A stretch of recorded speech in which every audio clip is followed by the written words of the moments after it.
নমস্কাৰ আমাৰ SSCGD 2024 admit status সকলোৰে আহি গ'ল সকলোৱে নিজৰ ডেটবিলাক ইতিমধ্যে গম পালে কোনদিনা কাৰ এক্সাম আছে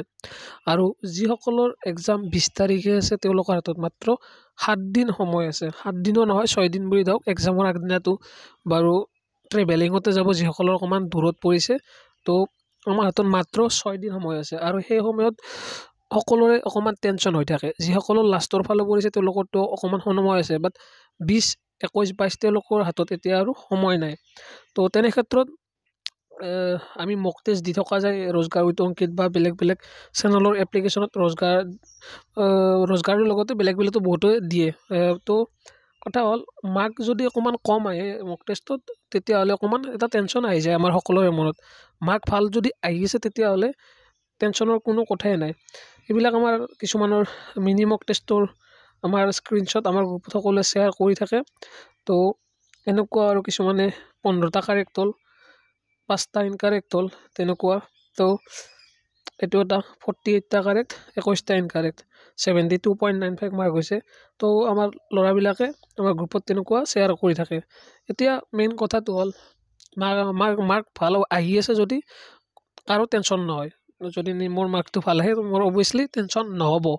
কিন্তু মাৰ্ক যদি আজি মোৰ কম আহে তেতিয়া হলে মোৰ বহুত টেনচন হ'ব আৰু হাতত যেহেতু সময় কম তো ভয়ংকৰ টেনচন এটা আহি যায় তো যিসকলৰ মাৰ্ক অকমান কম আহি আছে মক টেষ্টত তেওঁলোকৰ বাবে মই আজি ভিডিঅ'টো ৰেডি কৰি আছো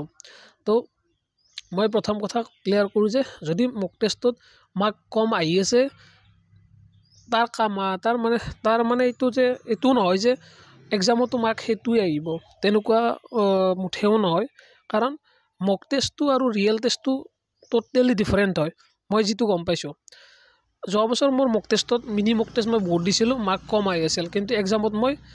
অকমান মাৰ্ক স্কোৰ কৰিব সক্ষম হৈছিল লাষ্ট ইয়াৰ SSCD 2022 তো সেই অনুভৱৰ পৰা কৈছো যে মেইনলি रोजगार উইথ অংকিত যেটো এপ্লিকেশন তাত যিবিলাক মক টেষ্ট আহি আছে বা যোৱা বছৰ যিবিলাক মক টেষ্ট আছিল তাতকৈ যেটো এক্সামৰ লেভেল আছিল যোৱা বছৰ মেইনলি অকমান ইজি আছিল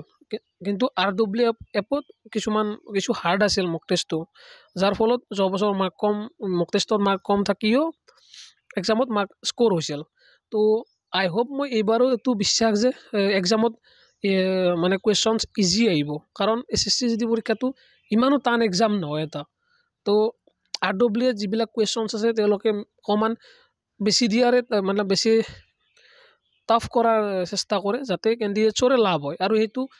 তেওঁলোকে জানি শুনিও হয়তো কৰে আৰু তেওঁলোকে যদি যেটো জানি শুনি কৰে তো এটো আমাৰ লাভৰ কাৰণে কৰে কাৰণ যেতিয়া আমি টাফ কোৱেশ্চন বেছি টান কোৱেশ্চন সলভ কৰো তেতিয়া এক্সামত গৈ আমি ইজি পাই যাও তো সেই কাৰণে মই RW এটো কথা মই ভাল পাও যে তেওঁলোকৰ কোৱেশ্চনছ বিলাক অকমান হাৰ্ড হয় মই এবাৰ চাইছো প্ৰেক্টিস সেটতো কিছু বেলেগ প্যাটাৰ্নৰ কোৱেশ্চন আহিছে তো এক্সামত যাতে ইজি হয় তো প্ৰিপাৰেচন অকমান হাৰ্ড কৰাটো উচিত তো যিসকলে এতিয়া লাইক 20 তাৰিখে এক্সাম আছে তেওঁলোকৰ হাতত সময় নাই আৰু তেওঁলোকৰ যদি মাৰ্ক কম আহিছে তেওঁলোকক মই এটাই কম যিবিলাক মক টেষ্ট দিয়া গৈছে এপত তেওঁলোকে চাব পাৰে নহয় কোনটো ভুল হৈছে যিমান মক টেষ্ট দিয়া গৈছে 10-20 টা আজিলৈকে তাৰে